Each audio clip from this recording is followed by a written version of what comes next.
Oh, let's talk about Game 5, a pivotal game in the series, tied 2-2, Suns at home, and what do the Bucks do? They go on the road and play spoiler, baby. Absolutely magnificent game from this Bucks team. Not from the jump, but from the second quarter on, because they were, they lost the first quarter, I think, by 15 points. I think they were down 15. Yeah, 16, even worse, down 37-21 in the first quarter, but just kept at it. That's what this Bucks team is all about, folks. Resiliency, just sticking with the process, not riding the highs too much, the highest of highs too much, not riding the lowest of lows too much. They're just playing, folks. They're just out there. They know it's a full 4 quarters, a full 48 minutes to play out there in a basketball game. They know it's a game of runs. They know it's a game of spurts. They know it's a game of scoring baskets and defensive back-to-back stops. They know all of this. They never feed into that narrative that, oh my God, you got down by 15.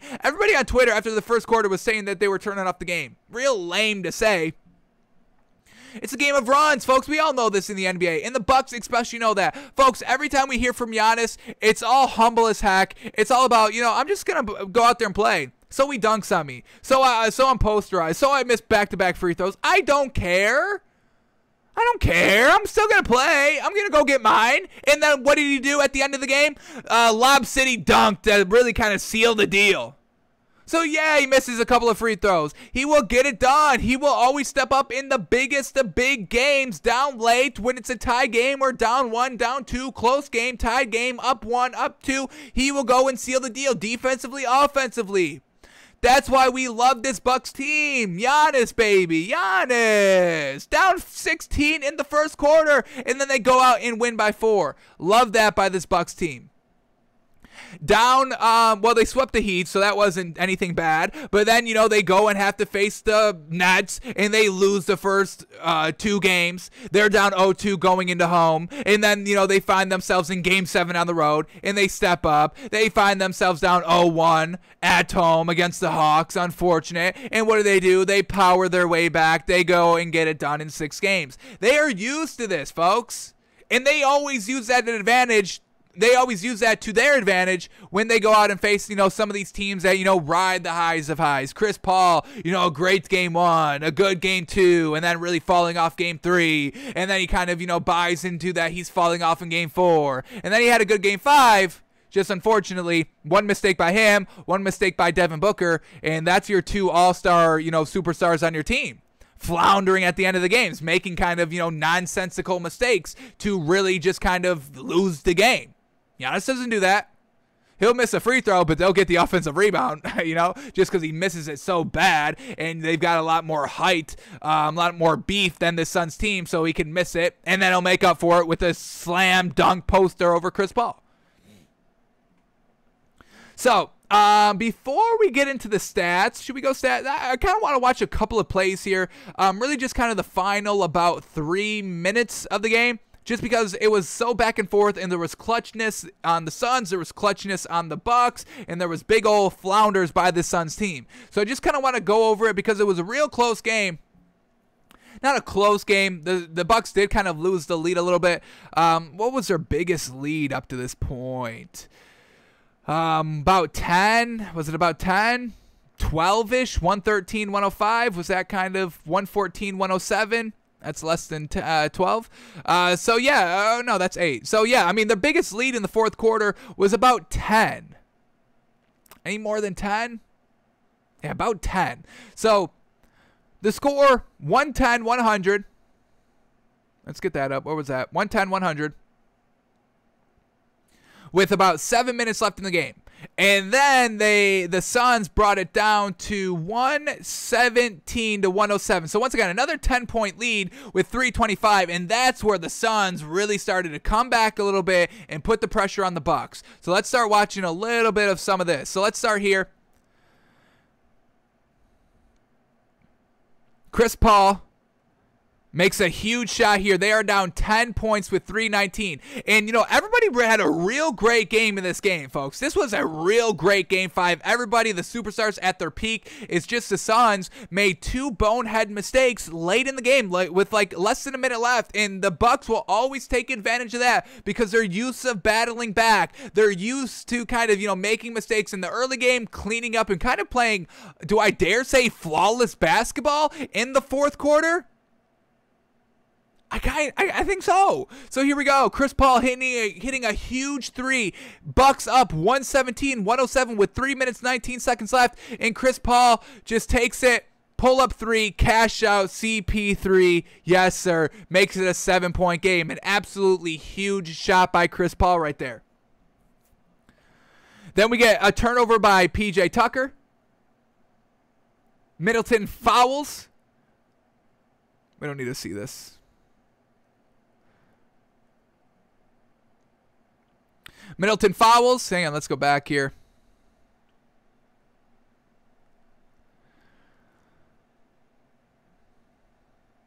Here we go. All right, here we go. Middleton fouls, and then DeAndre Ayton goes to the line. He hits the first one. He hits the second one. Now it's 117-112. And then Chris Middleton, baby. A huge 3. Chris Middleton, man. Once again, he's been great this series. I don't call him Batman. And I'm going to try not to disrespect him. But I think a lot of people are getting too clouded on Chris Middleton. And he's great. Don't get us wrong. He's real good. He's been real great these last 3 games here. But I do think overall it's a lot of people working together. I'm not putting it all on Chris Middleton. Everybody wants to put all this success for the Bucks on Chris Middleton. Nobody wants to give respect to Giannis for his great defensive plays, great kind of offensive ceiling game plays in game 3 and 4. A lot of people are just saying, hey, Chris Middleton's finally getting it done. But Drew Holiday had a great game, and so did Pat Connaughton, folks. And we're going to talk all about that when we talk about the stats. But let's finish up these last kind of 3 minutes of the game.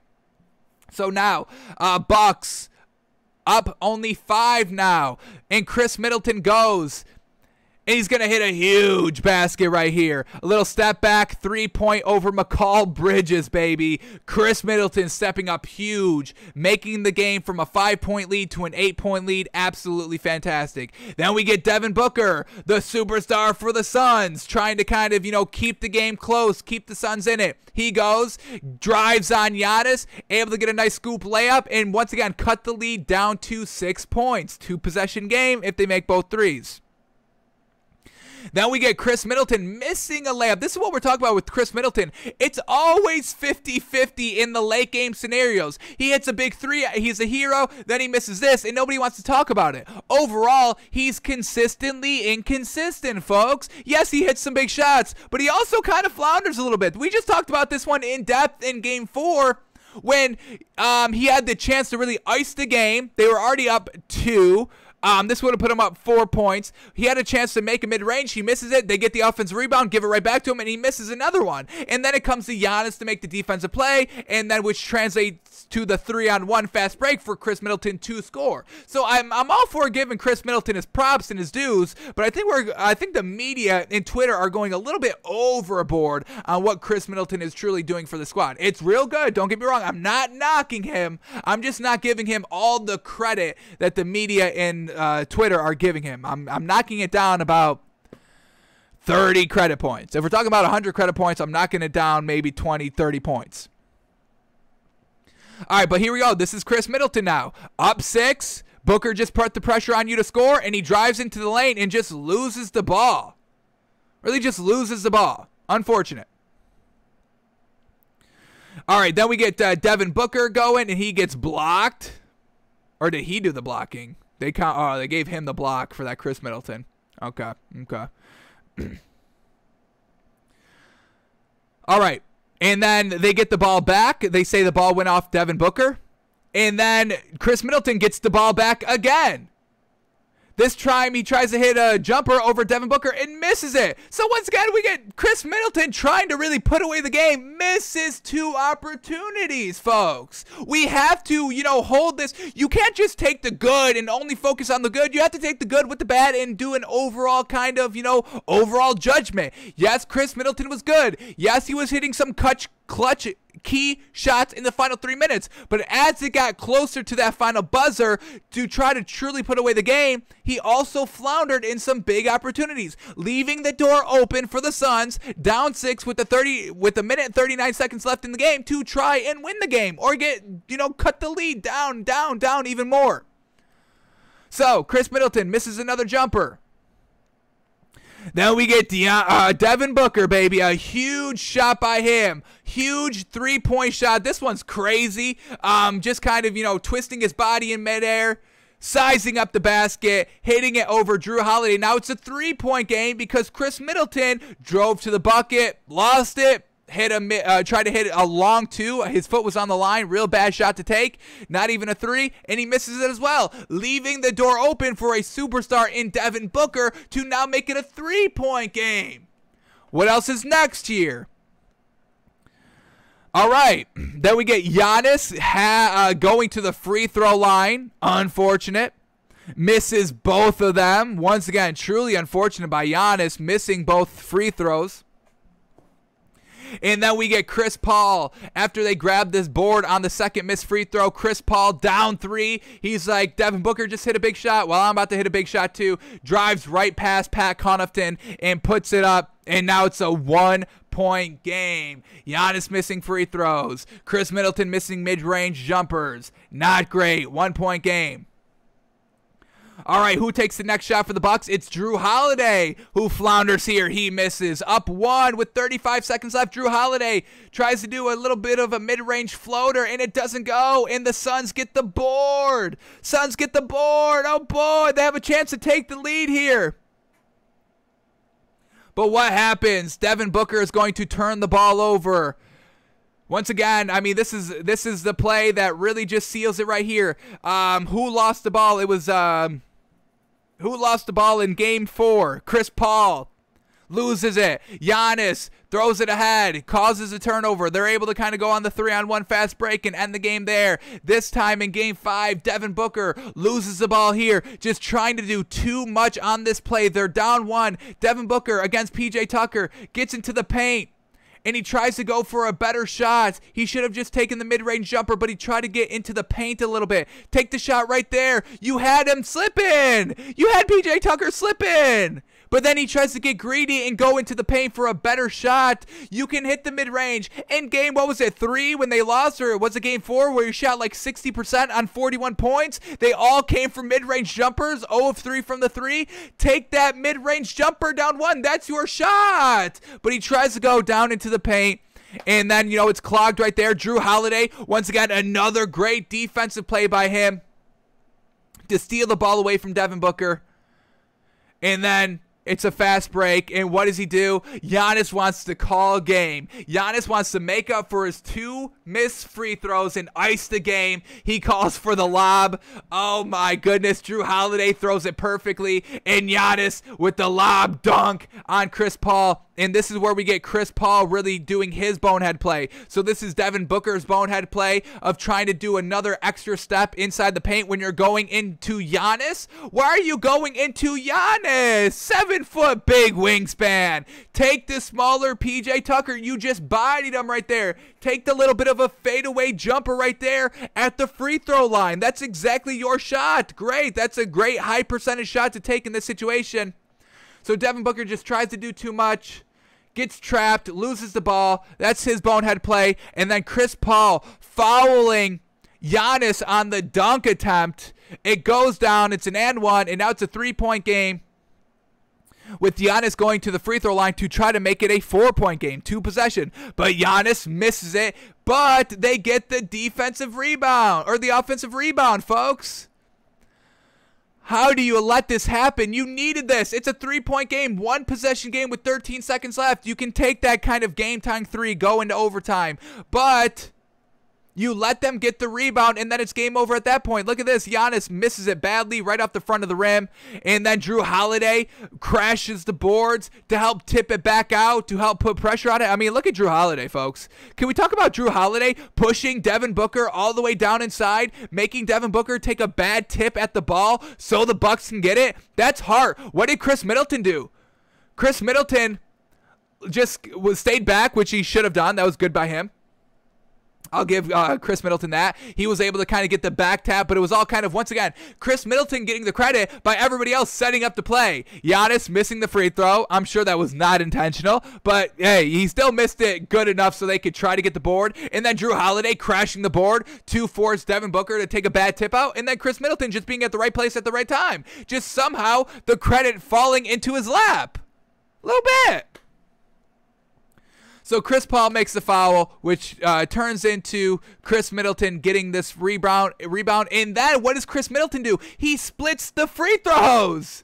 He still made one to make it a 2-possession game, which is good. Definitely what you needed. But this man almost floundered when y'all wanted to call him Batman. So, yes, we can give Chris Middleton credit, but not as much credit as y'all are saying. Y'all are ready to give this man Finals MVP. And if that happens, if somehow Chris Middleton gets Finals MVP over Giannis, I may get canceled because I'll have a lot to say on that next day's show when we talk about it. So, Chris Middleton makes his second free throw, and then it's game over from there. So now let's go to the stats and kind of, put this all into perspective here.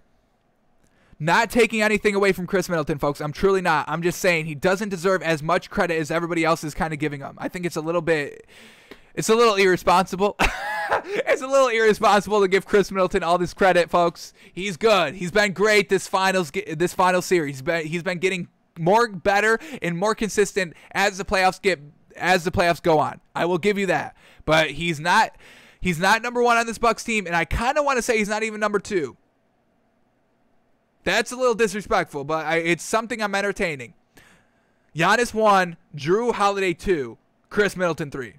I know it's a little blasphemous to say Chris Middleton's 3, but I think it's something about that, something along those lines. Obviously, we need to watch this entire finals wrap up. We need to digest everything so we don't have recency bias, and then we'll make our overall judgment.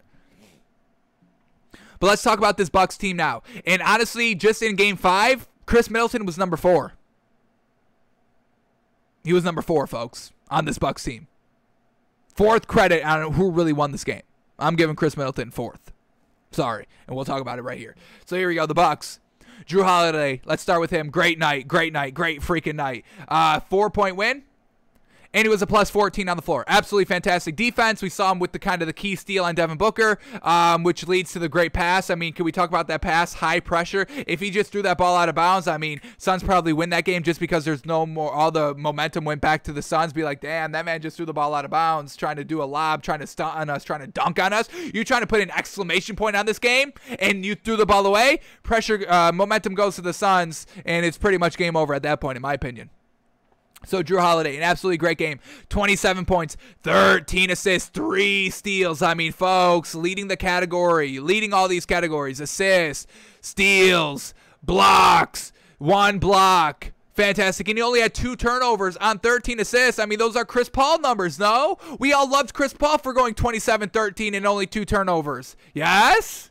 Let's get big on this Drew Holiday, folks. Really icing out the game as well. Huge, clutch performances. Defensive side of the ball. Offensive side, assisting side of the ball. Got it done. And he shot 60%. 3 of 6 from the 3. Magnificent game by Drew Holiday. Then we get Chris Middleton. A solid game as well. Plus 4 and a 6-point win. We love it. Or plus 4 and a 4-point win. We love it. 29 points, 7 rebounds, 5 assists, and he shot 52%. Love that. No more 40s. Get that 52%. That's good. That's real good. 3 of 8 from the 3. I think that's exactly what he did in Game 4. Game 3, where he had the 41-point game. I'm forgetting if it was Game 4 or Game 3. I think it was Game 4. Then we have Brook Lopez still only playing 20 minutes. That's a little bit more than he's been playing. He's been averaging about 22 minutes a game. 9 points, 6 rebounds, and he was a plus 10 on the floor. Real solid there. Giannis Antetokounmpo, 37 points. Now, he was a minus 7 on the floor. Really not great there. But 32 points, 9 rebounds, 6 assists, key clutch bucket, key clutch dunk. Unfortunately, he missed the free throw. Unfortunate, but they got the ball back. So how do we kind of weigh that overall? I don't know just quite yet. Still bad. You still got to make that, but at the end of the day, they still got it back and wasted some time. But at the end of the day, they still only scored 1 point. So it's not like they scored 2 points. Chris Middleton only making the 1 free throw. So overall, in the grand scheme of things, you probably want Giannis making that free throw, obviously. He shot 4 of 11 from the free throw line, the worst that he's done in this series. Unfortunate, but he also shot 61% on 23 shots, so we give him credit for that. And like we said, we give him credit for just kind of, the good defense of, showing in the paint when Devin Booker was trying to go there, so Devin Booker couldn't kind of, hit a floater, hit a mid-range jump paint shot because Giannis is there, forcing him to kind of turn around into Drew Holiday, so we give credit for Giannis on that, and then obviously on the dunk end. So overall, a pretty solid game by Giannis. And then PJ Tucker, 3 points on 2 shots. We know he doesn't score like that. He did hit a 3, so I will give him credit for that. But also a -7 on the floor. Lucky that Devin Booker didn't pull up over you as he kind of destroyed you a little bit. All right, so I said Chris Middleton was kind of the 3 here, and that's because we had Pat Connaughton. Love this man getting big minutes off the bench. This is what we've been wanting for a long time. We wanted him in the starting lineup, but he's getting starting minutes, more minutes than Brook Lopez and more minutes than PJ Tucker. So we absolutely love that by Pat Connaughton. 14 points and 6 rebounds, 4 of 6 from the 3, folks. That's all he shot. And he got to the line twice and sunk them both for his 14 points, but he was also a +10 on the floor. He was a real solid defensive piece out here. Chris Paul driving on him. Not the best performance there late, but it's Chris Paul, superstar over a non-superstar. Overall, Pat Connaughton just kind of, in the middle of the game, really was the one to help turn around their 16-point deficit in the first quarter. Hit big threes, good defensive stops, and he's a +10 on the floor. We love that absolutely. So I give kind of Chris Middleton overall the 4th spot. I give Drew Holiday maybe 1, Giannis 2, Pat Connaughton 3, and Chris Middleton 4, folks. I kind of give it like that. Just kind of credit of who deserves how much credit for the overall win here. And I don't want to I'm not disrespecting Chris Middleton, folks. I'm not. I'm just saying it's a little premature and a little irresponsible to give him all this credit, I think. He has some good with some bad, folks, and that's what we've been seeing. It's never all good by Chris Middleton. It's 41 points on 40% shooting. It's, hitting clutch shots in the final 3 minutes, but also missing a free throw, that could have potentially hurt them with 13 seconds left. Missing 2 back-to-back jump shots with about a minute left. It's the good with the bad. It's 50-50. It's mediocre. It's average. I'm not giving him all this credit. All right, now let's talk about the Suns, and they all had great games, folks. Chris Paul, 21 points, 11 assists, and he only had 1 turnover. Real solid. Unfortunately, a -6 on the floor. He also shot 60% from the field and 3 of 3 from 3. So an overall great night by Chris Paul. Unfortunate that bonehead mistake to foul Giannis to give him that free throw that led to, the offensive rebound that led to Chris Middleton making the free throw. It's unfortunate. If not, it's a 3-point game with 13 seconds left. Suns have the ball. They probably just take the last shot for the 3 to tie up the game. They don't get that chance. Devin Booker, 40 points, a +12 on the floor, 51% shooting on 33 shots, 2 of 4 from the 3, 4 rebounds, 3 assists, 2 steals, 1 block. I mean, that was great. He had 2 turnovers. One of them was the turnover that really sealed the deal of the game because he didn't want to take that jump shot. Once again, an overall great game by the Suns, just come down to 2 bonehead plays. One by Chris Paul of the foul on Giannis dunking, and one by Devin Booker of forcing the turnover when he should have just taken the mid-range jumper. DeAndre Ayton, a +6. Love that. In 44 minutes, a +6 on the floor. 20 points, 10 rebounds, exactly what we wanted DeAndre Ayton to do. He did it. So, great night. Jay Crowder, 10 points, 5 rebounds, 2 of 4 from the 3. Unfortunately, a -7 on the floor, not the greatest. He had 5 rebounds and 3 assists and 2 steals. You love to see that. No turnovers as well. Solid, kind of classic Jay Crowder performance. And then McCall Bridges, 13 points on 6 shots, 3 of 3 from the 3, a +5 on the floor. 4 rebounds, 1 assist, 2 steals, 1 block. Overall, solid night by McCall Bridges. Unfortunately, just Devin Booker and Chris Paul. One error leads to them losing, and now down 3-2 going into Milwaukee. Cameron Payne off the bench in 14 minutes. Didn't get a lot of minutes out there. Would have liked to see him a little bit more. I want to kind of see him, do I dare say, in a Pat Connaughton role of 33-plus minutes? Sue me. But Cameron Payne, 14 minutes, 6 points, 4 assists, 4 rebounds, 42% on 7 shots. Not bad. He was a -4, not the greatest there. Cameron Johnson, 6 points in 21 minutes, but a -19 on the floor, the worst by far, by big time far on the Suns team. So Cameron Johnson really kind of getting 8 defensively, unfortunately. And then Torrey Craig only playing 9 minutes still. 3 points on 4 shots and a -7. So Cameron Payne, 14 minutes and kind of did the best. And you give Cameron Johnson 21? Meh. So Suns, man, they played a great game, got out to a hot start, lost it midway second, third quarter, came back late fourth quarter, mid-late fourth quarter, and then Chris Paul and Devin Booker just go flop, and they lose the game. So now game 6 heads back to Milwaukee, up 3-2, a chance to close out the game. I think they could truly close it out, folks. This Bucks team at home, they don't play around at home, folks. They get it done at home. The Suns struggled on the road here. So it's not looking good. Chris Paul and Devin Booker are going to have to get their act together and be clutch. Can they do it? We'll see. We'll talk about the game more tomorrow. And kind of choose our outcome because game 6 is tomorrow, 9 o'clock on ABC. Potentially the last finals game.